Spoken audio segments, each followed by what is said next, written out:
El tema que vamos a considerar a continuación es cómo responder al llamado de Dios de ir como misioneros a predicar el Evangelio. El misionero Kit Falconer ha dicho: cuando vastas regiones de distintos continentes todavía están postradas en las más completas tinieblas y millones sufren los horrores del paganismo y el Islam, más que un llamado para ir al extranjero, usted debería probar que tiene un llamado para permanecer en su país. Otro siervo de Dios de la misión al interior del Sudán añade al testimonio anterior lo siguiente: el llamado es la revelación de Dios a usted de que es su voluntad de que todos los seres humanos escuchen el Evangelio. De modo que debería dejar de afligirse por el llamado y disponerse a responder a la revelación que Dios le ha hecho a usted en la manera como Él le guía a usted. Otro misionero, Roberto Morrison, expresa su entrega con estas palabras: Señor Jesús, me entrego a tu servicio y ahora me hago la pregunta: ¿dónde puedo servirte? Tu palabra dice que tu deseo es que el Evangelio sea predicado hasta lo último de la tierra. Mi anhelo, oh Señor, es establecerme en el lugar en que más necesiten obreros y en el lugar donde hay mayores dificultades. Qué maravillosa decisión la de este siervo de Dios. Uno de los relatos más maravillosos del Nuevo Testamento es aquel en el cual Pablo testifica cómo fue llamado primeramente a la salvación, pero inmediatamente llamado a cumplir una tarea específica como misionero en el reino de Dios. Tal experiencia cambió por completo la vida de este siervo de Dios, y su testimonio podemos leerlo en el capítulo 26 26 de los Hechos de los Apóstoles. Por estos testimonios que acabamos de citar, vemos que es muy importante prestar debida atención a todo lo que tiene que ver con el llamado de Dios y a cómo responder al mismo. ¿Quiénes irán a predicar el Evangelio?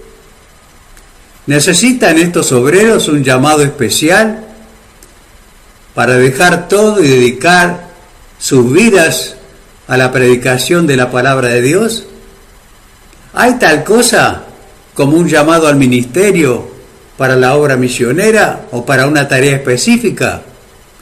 ¿Qué dice la bendita palabra de Dios sobre este tema? La simple lectura de la Biblia nos mostrará de que Dios llama a todos los seres humanos a la salvación. En el mismo comienzo de la historia, llamó a Adán y Eva cuando ellos desobedecieron, y después de dialogar con ellos y mostrarles las consecuencias de su pecado, les prometió que enviaría un Salvador. Por medio de Noé, pregonero de justicia, llamó a una generación antediluviana para que, si tenía deseos, pudiera escapar del castigo alojándose en esa arca que Noé construyó. Más adelante llamó a los israelitas por medio de Moisés cada vez que ellos desobedecían y se apartaban de Dios. siguió llamando al pueblo de Israel por medio de todos sus profetas. Por medio de Ezequiel les decía: volveos de vuestros malos caminos, y ¿por qué moriréis, oh casa de Israel? Dios no quería que Israel se perdiera. Llamó a los habitantes de la ciudad de Nínive por medio de Jonás. Y en el Nuevo Testamento también Jesucristo, el Hijo de Dios, comenzó su ministerio con un claro llamado al arrepentimiento y a creer en el Evangelio. En el Evangelio de Mateo capítulo 4 dice: desde entonces comenzó Jesús a predicar y a decir: arrepentíos, que el reino de los cielos se ha acercado. También leemos en los evangelios que en la casa de Mateo expresó: no he venido a llamar justos, sino he venido a llamar a los pecadores al arrepentimiento. ¿Recuerdan ustedes cómo llamó directamente a Zaqueo? Fue a su casa y éste recibió la salvación. Y en otra ocasión él decía públicamente a todos los que le escuchaban: venid a mí todos los que estáis trabajados y cargados, y yo os haré descansar. Y estos son los conmovedores llamamientos a la salvación que hizo durante su ministerio. Toda persona que ha nacido de nuevo y es un verdadero hijo de Dios, seguramente ha llegado a experimentar esa bendición por haber respondido al llamado de Dios que Él hace por medio de su palabra y por medio de su Espíritu. Aunque no todos responden, Dios llama a todos a la fe y a la salvación. Pero también Dios llama a muchos de sus escogidos a llevar a cabo una tarea específica. Las Escrituras registran cómo Dios, por ejemplo, llamó a Noé para que él construyera un arca y diera a su generación la oportunidad de escapar del diluvio. Dios llamó a Abraham para formar un pueblo especial a través del cual se pudiera mostrar a las naciones su gloria, y por medio del cual también vendría el Mesías para dar su vida por la humanidad. Encontramos más adelante que Moisés fue llamado por Dios para libertar a su pueblo del yugo de los egipcios. Y también a dos hombres como Besael y Aholiab, Dios los llamó y los capacitó especialmente para hacer toda la obra del tabernáculo. Leemos en el Antiguo Testamento cómo llamó a Isaías, cómo llamó a Jeremías, cómo llamó a Ezequiel y a otros profetas para ser sus siervos y sus mensajeros, y ellos cumplieron con esa misión. También en las páginas del Nuevo Testamento tenemos la descripción de cómo Jesús llamó a sus discípulos, llamándolos a compartir el ministerio que él estaba llevando a cabo. En el capítulo 3 de Marcos dice que llamó así a los que él quiso y vinieron a él. Tenemos el relato de cómo llamó a Mateo, quien dejó su empleo público y lo siguió fielmente. Ya hemos hecho referencia a la manera como el Señor llamó a Pablo inmediatamente después de su conversión, que también pudo escribir en su carta a los Gálatas capítulo 1 estas palabras: Dios me apartó desde el vientre de mi madre y me llamó por su gracia. Y en una carta a Timoteo repite: porque me tuvo por fiel, me puso en el ministerio. Entonces queda fuera de toda duda que estas personas, tanto del Antiguo como del Nuevo Testamento, junto a miles de hombres y mujeres a través de la historia, fueron llamadas primeramente a la salvación, y algunos de ellos también recibieron un llamado definido para una tarea específica, para un ministerio especial, que en la mayoría de los casos significaba la entrega de toda su vida para cumplir con la tarea que el Señor les había asignado. Pero hay tal cosa como ideas falsas sobre el llamado. tenemos que contestar que sí. El hecho sobre el llamado de Dios fácilmente puede ser confundido con otras ideas que la mente y el corazón engañoso elaboran y que no tienen fundamento en la palabra de Dios. Algunas de estas fantasías podrían ser las siguientes. Algunos piensan que para ser llamados deben tener algo así como una visión sobrenatural, es decir, un sueño semejante a los que tuvieron José o Nabucodonosor. Otros consideran que la emoción o la tristeza que se siente cuando uno escucha la condición en que se encuentran los paganos, que esa emoción en sí constituye un llamado. Es una equivocación. Otros, por el contrario, esperan sentir alguna deliciosa sensación física, algo así como un toque eléctrico, un calor subiendo por la espalda y bajando por el cuerpo. No faltará quien imagina y espera que el llamado suyo ocurrirá leyendo las Escrituras y que un rayo de luz del cielo ilumine algún texto bíblico y le muestra que Dios le está llamando para ir a la China o ir a la India. La idea del llamado también puede mezclarse y confundirse con el intenso deseo de viajar y de conocer otros pueblos. El deseo muy humano y común de sobresalir o destacarse sobre los demás. El querer ser un héroe, liderando a los integrantes de una cultura inferior o diferente a la nuestra, puede ser también una trampa que nos haga pensar que estamos siendo llamados a ser misioneros.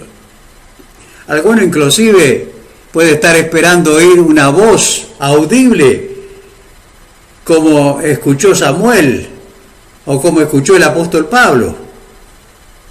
Varias son entonces las situaciones que se presentan frente a este llamado divino. Digamos y aclaremos, por un lado, que no podemos limitar a Dios y decir que Dios tiene que llamar de esta manera o de otra manera. También debemos admitir que algunos de estos elementos, como por ejemplo un sueño o el dolor por la condición y destino de los paganos, pueden ocasionalmente formar parte del proceso de un llamamiento. Sin embargo, no es común en estos tiempos, cuando tenemos la revelación completa en las Escrituras y la revelación en la persona de Cristo, que Dios utilice estos medios. Tampoco tenemos promesas y enseñanzas bíblicas o instrucciones que nos alienten a esperar que Dios nos va a llamar de esta manera o de otra manera. Entonces, nos preguntamos, ¿cómo podemos definir el llamado a ser un misionero? Para ayudarnos, tal vez podemos usar una comparación. Nos hemos dado cuenta que a veces resulta difícil definir algunas de las cosas más preciosas y más valiosas de las cuales disfrutamos en esta vida. Por ejemplo, definir con claridad y exactitud lo que es el llamado de Dios puede ser tan dificultoso como sería definir lo que es la luz, o lo que es el aire, o lo que es la electricidad, o lo que es el amor. Sin embargo, tenemos que aceptar el hecho que aunque nos cueste definir estas cosas y no podemos dar una explicación exacta de las mismas, sabemos positivamente que existen y disfrutamos de cada uno de ellos. Algo similar puede suceder con la verdad acerca del llamado. Es un hecho indiscutible que todos los creyentes son llamados a la salvación y también a testificar de Cristo personalmente. También es evidente que las Escrituras nos muestran que Dios llama a algunos para un servicio especial y que este llamado generalmente implica renunciar a muchas otras ocupaciones legítimas para dedicar totalmente su tiempo y su vida a llevar el Evangelio de la salvación a otros lugares del mundo. De esta manera, aceptando ese llamado, estas personas llegarán a ser misioneros, pastores, maestros, evangelistas o muchas otras valiosas especialidades que hoy se necesitan en los campos misioneros, tales como lingüistas, traductores, médicos, enfermeros, aviadores, etc. Este llamado, que se puede experimentar bajo varias circunstancias y que puede tener distintas características, finalmente se cristaliza como una profunda convicción en lo más íntimo de nuestro ser. Y la misma puede producirse repentinamente, como en el caso de Pablo, o puede ir creciendo en la mente y corazón de un creyente a través del tiempo. Una característica de este sentir es que se aclara y se profundiza cada vez que oramos, cada vez que estamos en comunión con Dios. Cuando tenemos esos momentos de relación tan profunda, por lo general aparece el pensamiento, la sensación, la idea de que Dios nos está llamando para un trabajo especial. Dios y también otros elementos que integran el llamado misionero contribuyen a clarificarlo y a confirmarlo en lo íntimo de nuestro ser.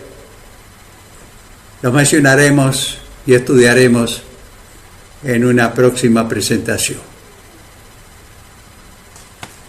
Considerando el tema del llamado de Dios a la obra misionera, hemos comprobado por la palabra de Dios que Él llama a todos los seres humanos a la salvación, los llama a servirle también, y también por otro lado Él llama a algunos de sus siervos, de sus hijos, para realizar una tarea o un ministerio especial. También hemos anticipado de que hay ciertos elementos que forman parte y contribuyen a concretar el llamado de Dios. Consideremos en primer lugar el valioso elemento de la palabra de Dios. Sí, el primer ingrediente que forma parte de un legítimo llamado es la palabra de Dios. ¿Cómo llamó Dios a Isaías, por ejemplo? Él fue al templo, tuvo una visión de la grandeza de Dios, una toma conciencia de su propia indignidad. Luego fue purificado por el toque celestial y escuchó la voz de Dios que decía: los miembros de la Trinidad conversaban entre sí y preguntaban: ¿a quién enviaré? ¿Y quién irá por nosotros? Esa misma palabra que Dios habló y con la cual Isaías sintió que Dios lo llamaba, es la misma palabra de Dios escrita hoy y que ha sido usada por el Espíritu Santo para llamar a innumerables hombres y mujeres al trabajo cristiano misionero. ¿Cómo llamó Jesús a sus discípulos cuando iba recorriendo las orillas del mar de Galilea y los vio trabajando en su propia embarcación y preparando sus redes para la pesca? Les dijo: venid en pos de mí y os haré pescadores de hombres. Ellos dejaron la barca, dejaron a su padre, dejaron las redes y siguieron a Jesús.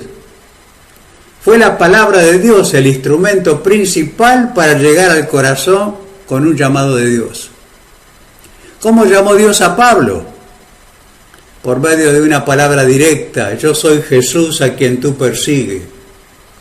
Y esto conduce a preguntarnos, ¿qué lugar ocupa la palabra de Dios en nuestra vida personal?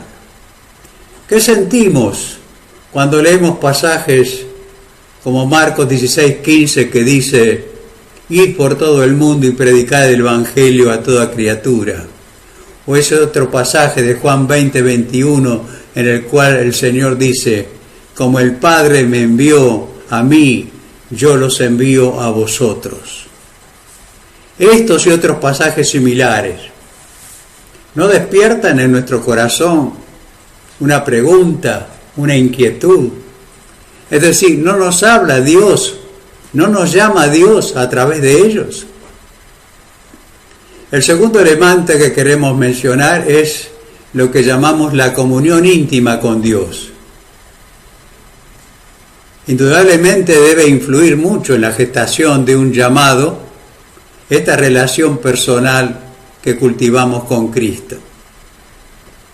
Hablamos de alabarle, hablamos de adorarle, hablamos de pasar momentos de íntima comunión con Él, nos regocijamos leyendo su palabra, lo vamos conociendo al Señor cada día más.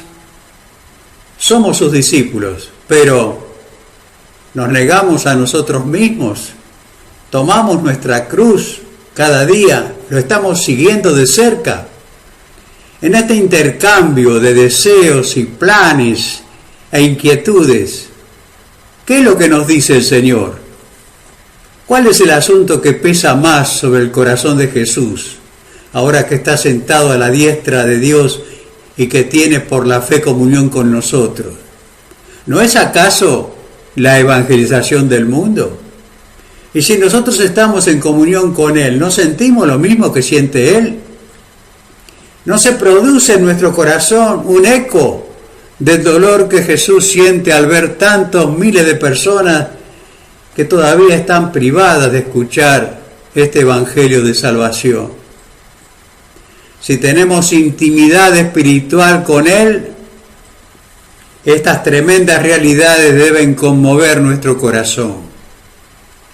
Si nuestra comunión con Cristo es real y genuina, y no una imaginación o una fantasía, este tema de la evangelización del mundo no solo será uno de los temas con los cuales conversamos con Él, será sin duda el tema más importante, el tema principal. Pues que si hay algo que Él quiere revelarnos, es sin duda cuál es el lugar que nos ha asignado en este programa maravilloso de Dios. El tercer factor que sin duda influirá en el tema del llamado es el tema de las multitudes que están en tinieblas y que no conocen el Evangelio. Esta verdad está prácticamente en el trasfondo de todo verdadero llamado. La seria consideración de las apremiantes necesidades de los pueblos que todavía no han oído de Cristo están cerca del corazón de Dios. Cuando Jesús estuvo en la tierra, según consignamos en Mateo capítulo 9, dice que al ver las multitudes tuvo compasión de ellas. Pensemos en esto. Si Jesús sentía compasión por las multitudes cuando estaba en la tierra y cuando la población del mundo estaba alrededor de los 200 millones de habitantes, ¿qué sentirá ahora que la población mundial sobrepasa los 6.600 millones de habitantes? Hoy en día tenemos a nuestro alcance información de primera mano, como la que brinda el libro Operación Mundo, que nos pinta con realismo y en qué condición se encuentran hombres y mujeres de distintos lugares de la tierra, y nos preguntamos al leer esas informaciones, al escuchar esos informes, ¿qué es lo que sentimos en nuestro corazón?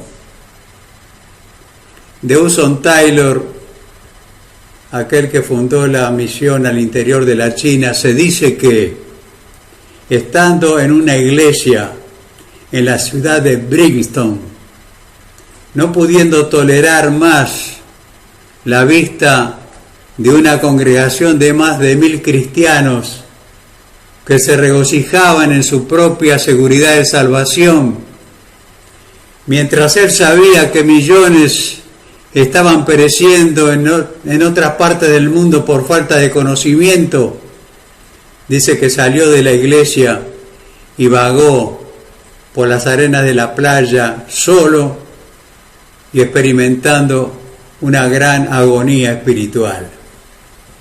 Esto sentía Hudson Taylor en una de sus visitas a su propia patria. La carga de las multitudes en tinieblas estaba constantemente sobre su corazón.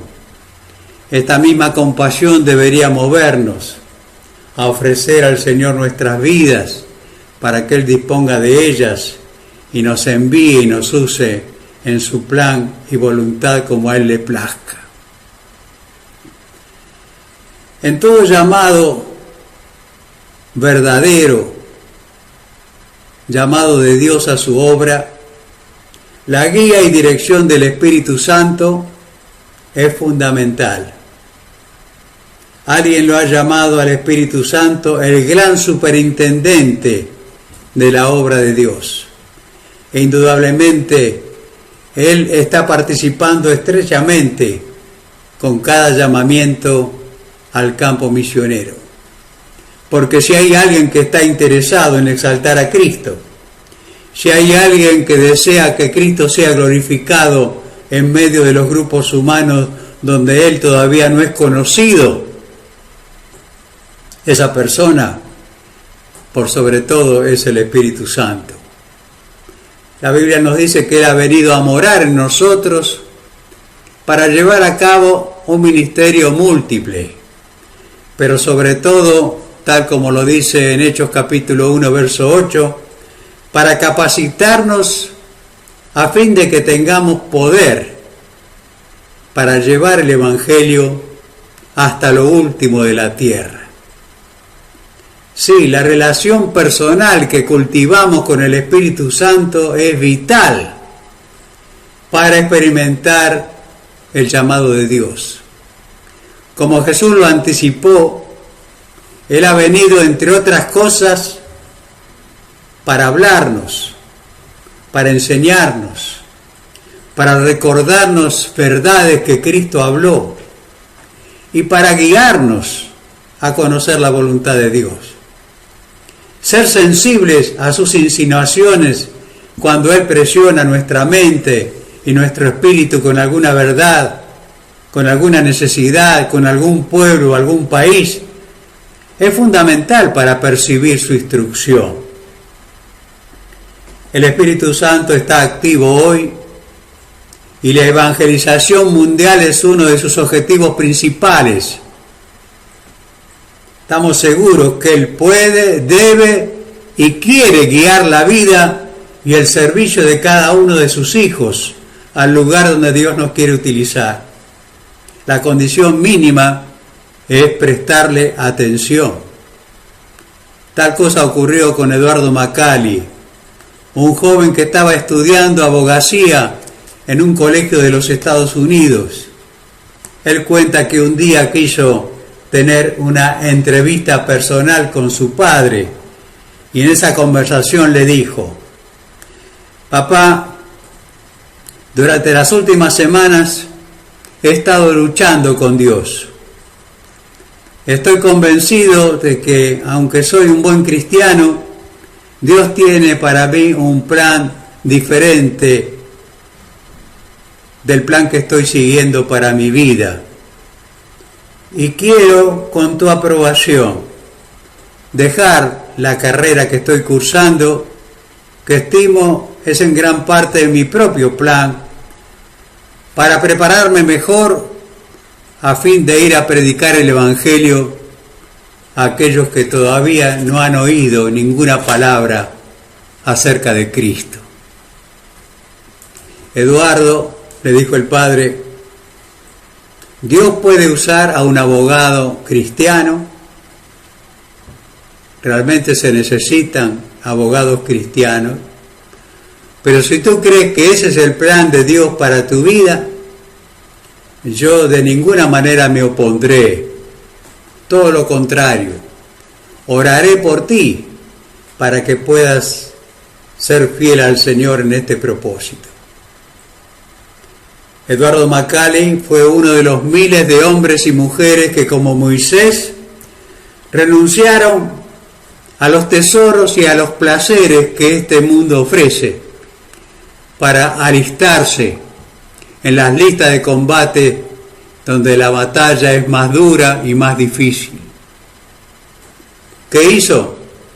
Siguiendo el plan que el Espíritu Santo le mostró, se esforzó con otros 4 misioneros y sus esposas para alcanzar a los indios Aucas en las selvas del Ecuador, para llevarles el Evangelio y para que ellos puedan también conocer y aceptar a Cristo como Salvador.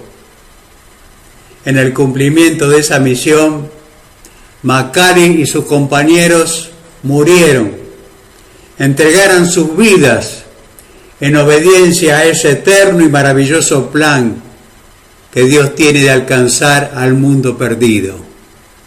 Tristemente, eso sucedió con estos 5 jóvenes, pero Dios los utilizó para que posteriormente, en una de las universidades donde ellos estudiaban, más de 600 jóvenes se ofrecieron inmediatamente para reemplazarlos en ese campo difícil al cual el Señor los había dirigido. Otro elemento que forma parte del llamado es lo que se llama la rendición total de nuestra vida. Es otro principio de la vida espiritual que sin duda condiciona el llamado de Dios. Algunos lo llaman la consagración de nuestra vida a Él. Pablo lo expresa en su carta a los Romanos, el capítulo 12, versículos 1 y 2, donde él explica que la respuesta lógica a lo que Dios ha hecho por nosotros es que le rindamos totalmente nuestra vida. Desde el primer capítulo de la epístola a los Romanos hasta el final del capítulo 11, se va describiendo algo así como una cadena de bendiciones entre las cuales se menciona que Dios, por ejemplo, nos ha llamado, nos ha justificado, nos ha redimido, nos ha santificado, nos ha libertado del poder del pecado, ha puesto su Espíritu morando en nosotros, nos ha hecho herederos de sus riquezas, como si fuera subiendo los peldaños de una escalera. Cuando Pablo llega al extremo de Elia, dice: hermanos, teniendo en cuenta todas estas misericordias que Dios ha tenido para con nosotros, les ruego que hagan lo lógico. ¿Qué es lo lógico para Pablo? Que si Él se entregó totalmente a nosotros, nosotros le presentemos nuestros cuerpos como un sacrificio vivo, para que Él disponga de él como sea su voluntad. Seguramente Él tenía en mente la ofrenda de holocausto que los israelitas ofrecían según las páginas de Levítico en el Antiguo Testamento. Era una de las 5 ofrendas que se registran en ese libro, y que era una ofrenda ofrecida totalmente para Dios. Por esto quiero decir que ni el sacerdote ni el oferente podían participar de ella. Y Pablo toma esta ilustración bíblica perfecta, pero le cambia una palabra. Aquella ofrenda era un sacrificio muerto. Este es un sacrificio vivo, es decir, la nueva vida resucitada que tenemos por nuestra unión con Cristo, rendida a Dios en una entrega voluntaria, incondicional, para que Él la use según sea su voluntad. La idea es muy sencilla. Si Dios por amor se ha dado totalmente a nosotros, en la persona de su Hijo, la respuesta de amor es que nosotros nos entreguemos totalmente a Él. Esta debería ser la experiencia normal de todos los creyentes. La consagración total a Dios no es solo para los pastores, ni para los misioneros, ni para los ministros. Es para el padre de familia, para el ama de casa, para el empleado en la oficina, para el operario en la fábrica, para el estudiante, para todos. Cuando hemos dado este importante paso y estamos a disposición de Dios, Él puede guiarnos a hacer con nosotros lo que Él quiera. Jorge Müller, aquel hombre del cual se dice que sostuvo miles de niños huérfanos a través de la oración, solía decir que el 90% del problema de conocer la voluntad de Dios es la rendición total de nuestra voluntad a la voluntad de Dios. Cuando esto es realizado, todo lo demás es mucho más sencillo. Tenemos que hacer notar que en este asunto del llamado se presentan también diferentes experiencias. Como la Biblia lo demuestra, Dios llama a las personas de diferentes maneras. La experiencia de miles de misioneros también lo confirma. La manera como llamó a Isaías, por ejemplo, es distinta de la manera como llamó a Jeremías o de la forma como llamó a Ezequiel. El medio que Jesús usó para llamar a Pedro y a Mateo es diferente también del que usó para llamar a Pablo. Esto nos enseña en primer lugar que no tenemos que tratar de copiar el llamado que otros han experimentado. Un misionero ha dicho, simplificando las cosas de esta manera, que una parte del llamado es la revelación personal que Dios le hace a cada uno y también a usted, de que es la voluntad de Dios que todos los seres humanos escuchen el Evangelio. Entonces, por lo tanto, en vez de afligirse por el asunto del llamado, es mucho mejor empezar a pensar de qué manera podemos y puede usted responder a esta importante verdad que Dios le ha mostrado.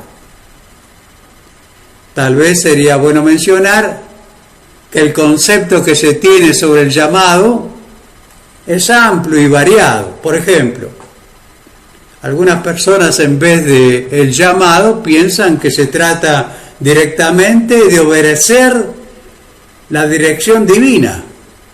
Y tienen razón. Para alguien que está totalmente rendido a Dios y que puede decir como Isaías, heme aquí, envíame a mí, lo único que necesita es que Dios le muestre específicamente lo que debe hacer y en qué lugar debe servirle. Otros sienten sinceramente que una persona que tiene un mandato como es ese de ir y predicar el Evangelio a toda criatura no espera recibir un llamado.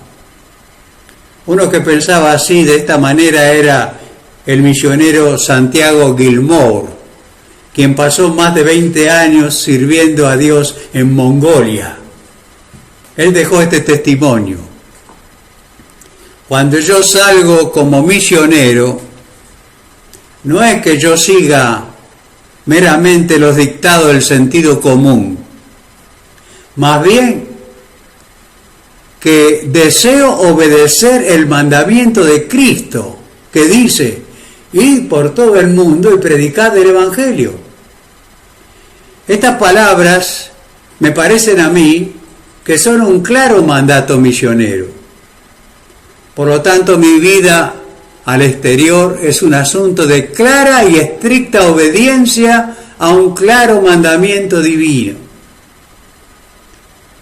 Y en lugar, como alguien ha dicho, de buscar una razón para ir al extranjero, yo preferiría decir que yo no he podido encontrar razones por las cuales debería de permanecer en mi propio país, precisamente porque en mi país hay una multitud de predicadores y en el extranjero, en muchos lugares, todavía no hay ninguno.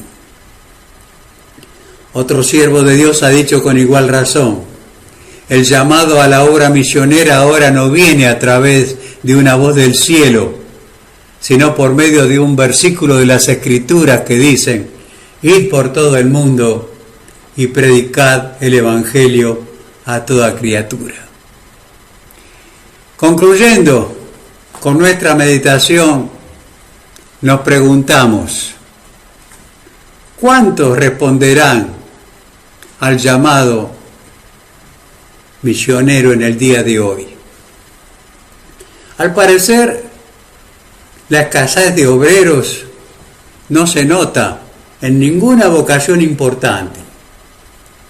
Por ejemplo, en nuestro país hay multitud de personas que se preparan como médicos, muchos como ingenieros, muchos como músicos, electricistas, negociantes, abogados, escribanos, carpinteros, y últimamente hasta exportamos también jugadores de fútbol, jugadores de básquet, jugadores de vóley.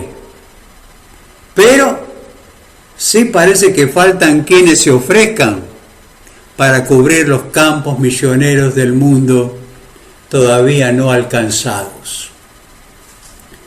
Una estadística reciente señalaba que podría haber en el mundo hoy cerca de 700 millones de cristianos verdaderos.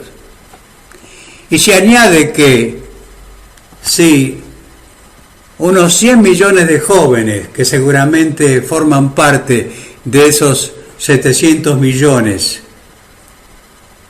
se aprestaran para responder al llamado misionero en una proporción de solamente el 2% de los 100 millones, en un momento tendríamos la cantidad de 1 millón de obreros trabajando en este trabajo tan importante.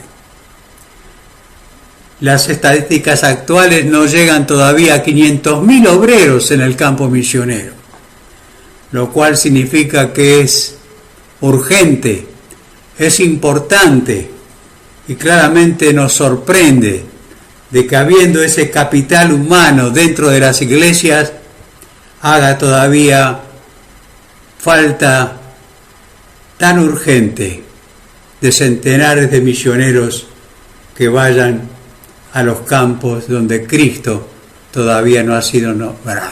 ¿Por qué no responden? La Biblia dice claramente que Dios es el que llama. ¿Se habrá olvidado Dios de llamar? Muchos sinceros cristianos dicen: yo no he sido llamado. ¿Será que no han oído el llamado?